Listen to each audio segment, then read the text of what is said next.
I think you need to get some perspective on this.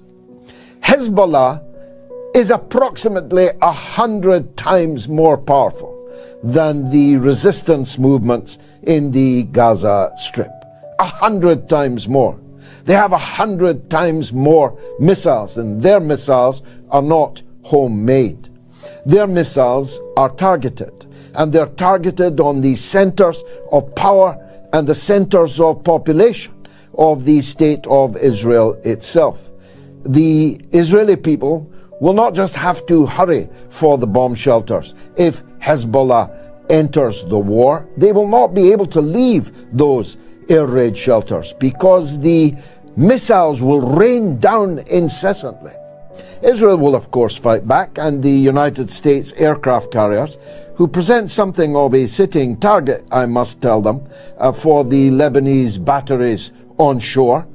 Mark my words about that. The United States will join the war.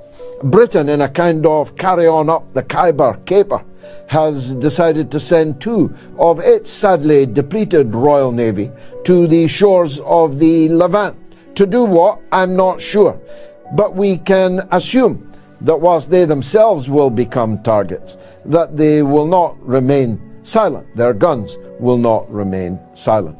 The problem with that is, once America and Britain begin attacking Hezbollah targets in Lebanon, Iran will attack them and will attack Israel itself. Now, if Hezbollah is 100 times more powerful than Hamas and Islamic Jihad and the alphabet soup of Palestinian resistance organizations, then Iran is 1,000 times more powerful than Hezbollah.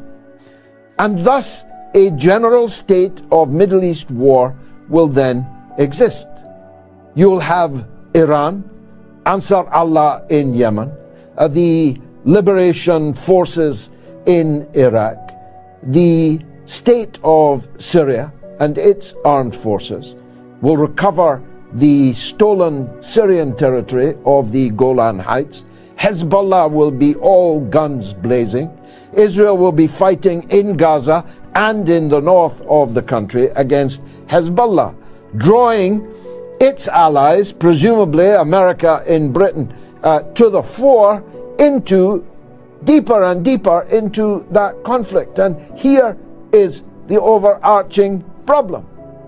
Syria and Iran are close allies of Russia, and not far behind, close allies of China.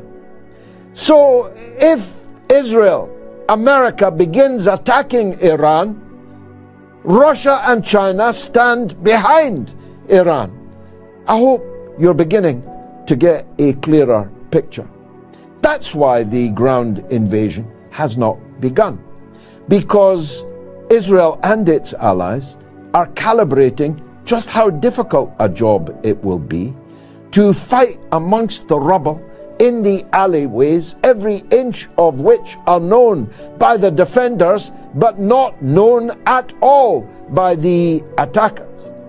All the while, no internet or not, there will be television pictures of Israel's invasion of Gaza emerging. They'll emerge, apart from anything else, from the many, many Israeli soldiers that don't want to do this and are arguing, and they show themselves on video arguing with their officers that this is not the right, or at least the wise thing to do.